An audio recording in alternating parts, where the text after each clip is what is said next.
Welcome back everyone to the Valley of the Headless Men. It is time for another strange and unsolved story from Canada. My name is Bargo, and if you like headless gold diggers, you might want to stick around for this one. This story has fascinated me for years, so I thought I'd share it with you today. Don't forget to subscribe if you like the video. Let's get started!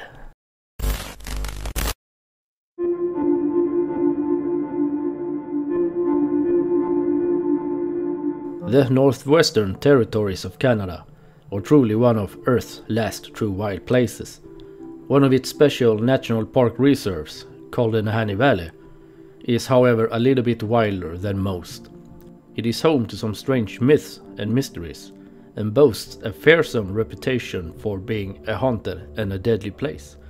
This remote wild valley is not just inhospitable due to its rugged terrain, extreme weather and predators, but it's also deadly due to some unexplained circumstances.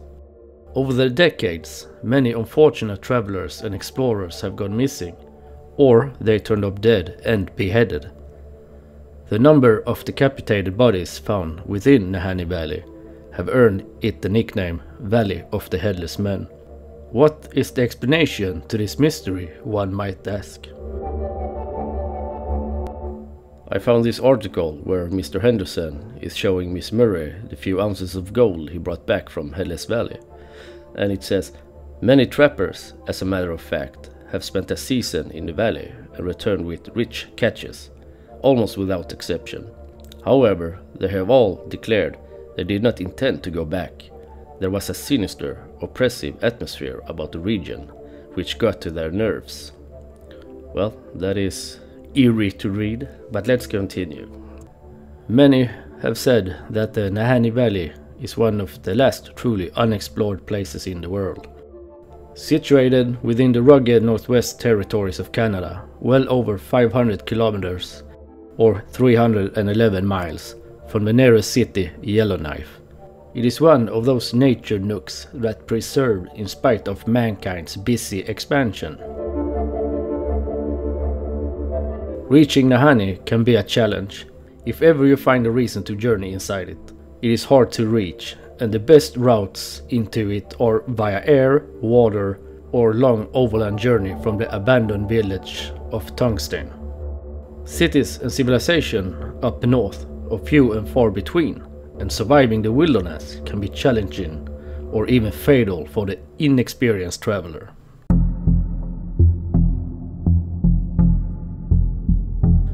Due to its remoteness, Nahanni Valley has remained largely untouched over the centuries. It is home to many diverse animal species, many of which are predatory. Large grizzly bears and timber wolves are the chief carnivores here, and people are seldom seen in this nature. Historically, the lands around the Nahanni Valley were home to the people of the Dene indigenous tribes, who dwelt here for many centuries. However, it seems that they never lived exactly along the Nahanni River and its tributaries, from which the Nahanni Valley gets its name. The oral histories passed down through generations speak of another tribe living there, the one called Naha. The Dene tribe tell that the Naha were a warlike tribe, living in the high mountains and descending into the lowlands to raid and kill. They became the main foes of the Dene tribe's people and were greatly feared by them. The name Nahanni itself is of Dene origin and means the river of the land of the Naha people. These oral histories and the name itself are very important, as they are certain proof that a different indigenous tribe once dwelt there. However, the Dene tribe state that the Naha people simply vanished at one time, ceasing their raids and disappearing altogether. Mystery surrounds these so-called Naha, but no trace of them has ever been found. So far, they are only found in stories.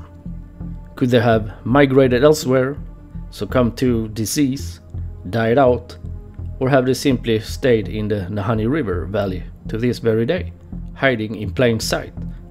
Some speculate that it might be so. This mystery would likely have died out quickly, being dubbed just another legendary story of an indigenous tribe. but several eerie deaths and disappearances within Nahanni Valley achieved the opposite result. The mysteries surrounding this place were only fueled further, and Nahanni became the focus of many mystery hunters. And most of this focus was on a special place within the valley, one called the 200-mile Gorge.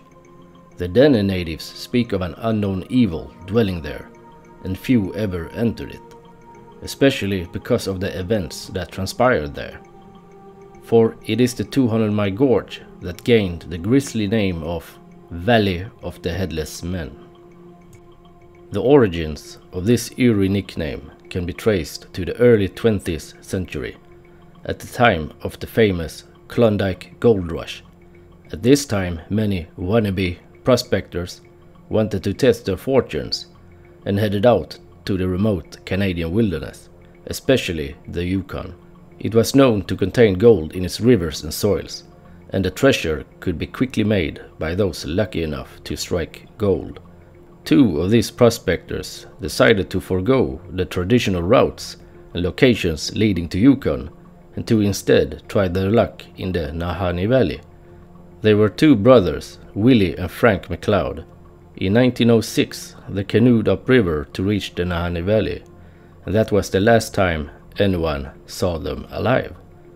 In 1908, 2 years later, a search party discovered their skeletons at the remains of a camp. Both were headless. Seemingly they were asleep when they were attacked. The body of one of the brothers lay reaching out towards a gun, indicating a need for defense. A third man, their companion, surnamed Wire, was missing. From here on, the mysteries deepened. Who would decapitate so ruthlessly two peaceful prospectors? And what happened to their heads? Rumors began spreading, and many wild theories were put forward. Some spoke of feuding prospectors killing one another. Others attributed the deaths to wild animals, while some spoke of inhospitable, warlike natives leaving the headless corpses as a warning to other trespassers. Theories floated about until another corpse was discovered in 1917. It was that of a Swiss prospector named Martin Jorgensen. His body was discovered decapitated next to the remains of his cabin. It was burned down to the ground. It is supposed that he struck gold in the vicinity, as he wrote of it back home, before ending up beheaded. An article from the February 15, 1947 issue of the Desert News newspaper, titled "Headless Valley Myth Dispelled," goes in depth while trying to bash all the mysteries and find logic for the murders. Much of the article's contents are unsubstantiated and were mere guesswork. There it is said that Jorgensen and the McLeod brothers were all murdered for the gold that they had discovered. No evidence for this was ever found. In 1927, another body was discovered in Nahanni, belonging to a man nicknamed Yukon Fisher, variously dubbed an outlaw and a prospector. This man was sought by the Royal Canadian Mounted Police for several years before his death. The officials found his skeleton on the banks of Bennett Creek, quite close to the place where the bodies of McLeod brothers were found in 1908. His death was never fully explained, nor was the fact that he was known to possess a solid number of gold nuggets, with which he purchased goods on the frontier. Then, in 1931, another body was found. This time it was that of Phil Powers. His charred remains were discovered in the ashes of what was his cabin. The RCMP were quick to attribute his death to a faulty stovepipe, but their explanation was repeatedly debunked by various sources. Many others simply disappeared without a trace in the remote wilderness of the Nahanni Valley.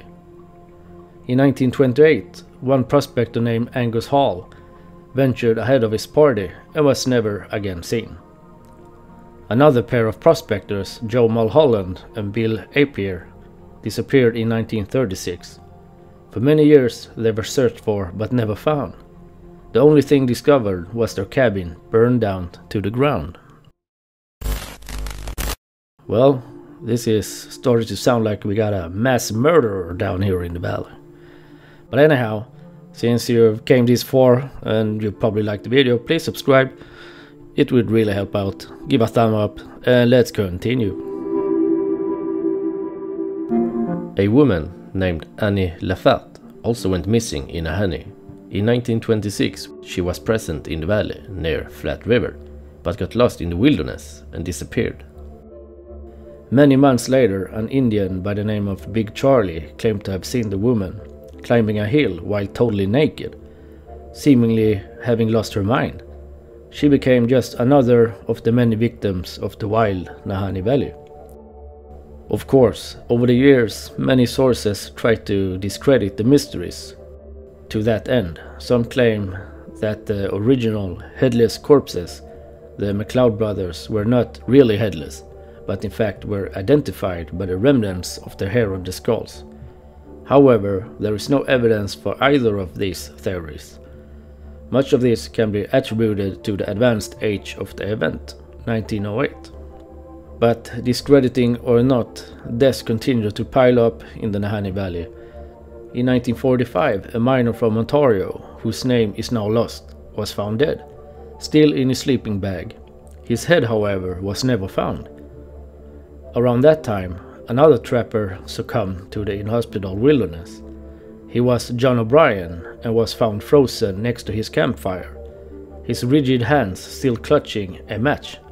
His death was clearly due to freezing. And it is true, in winter the Nahanni Valley really is inhospitable. With the freezing cold and the ravaging timber wolves, this nature can claim the lives of the most experienced outdoorsmen. But in the warmer months, this valley transforms into a truly unique environment. So much so that many dubbed it tropical. It can turn into a true oasis, being warm and lush with vegetation. One can even bathe in the creeks and streams, fearing no coldness. And that's due to the hot sulfur springs that can be found here. Hot springs lie all beneath the valley and give it an additional dose of mystery. The sulfur can often fill the air with an odd smell. And more than that, the combination of the hot sulfur air and the cool Arctic air above it created thick and mysterious mist that often covered the entire Nahanni Valley, obscuring it from view and creating an eerie, otherworldly ambience. This gave rise to tales of a mysterious tropical valley that exists somewhere within the huge Nahanni Valley. While there is a chance that the clash of the hot sulfuric air and the cold Arctic climate can create a very unique environment, scientists, those few that ever set foot in the valley, discovered numerous remains of prehistoric animals, chiefly bones of mastodons, mammoths, and ancient bear dogs. To that end, many have said that these animals still live within the deepest, most remote nooks of the Nahanni. Tales exist of trappers seeing fresh tracks of prehistoric mammals and bringing back huge ivory tusks with flesh and hair still visible. Other tales state that many of the Dene tribe's elders living in the area were able to accurately draw pictures of mastodons, as if from memory. In the end, no one can accurately say what is transpiring within the mysterious valley. Up to 44 persons have either died or disappeared within it starting from 1908. And that is an eerily high number for just one, albeit enormous, valley. Plenty of odd facts contribute to the prevalent sense of enigma here. The indigenous Dene tribe locals have avoided the valley for centuries, claiming that it is haunted by evil. Others state that the Nahanni Valley is the entrance to the so-called Hollow Earth. True, the valley is dotted with subterranean caverns, some 250 of them, and many remain unexplored. Nevertheless, Nahanni remains veiled in enigma. Perhaps it was the territorial Naha tribesmen who have not yet disappeared, who have claimed all those lives, seeking to protect the last natural refuge. Or it was simply the harsh and inhospitable wilderness of remote Canada that claimed those lives. Still, harsh nature cannot behead bodies and burn down cabins, and for that, the mystery remains. Thanks for watching, and please tell me below in the comments what you think happened to these headless corpses that went all over the place. But I'll be seeing you in the next video. Bye bye bye bye.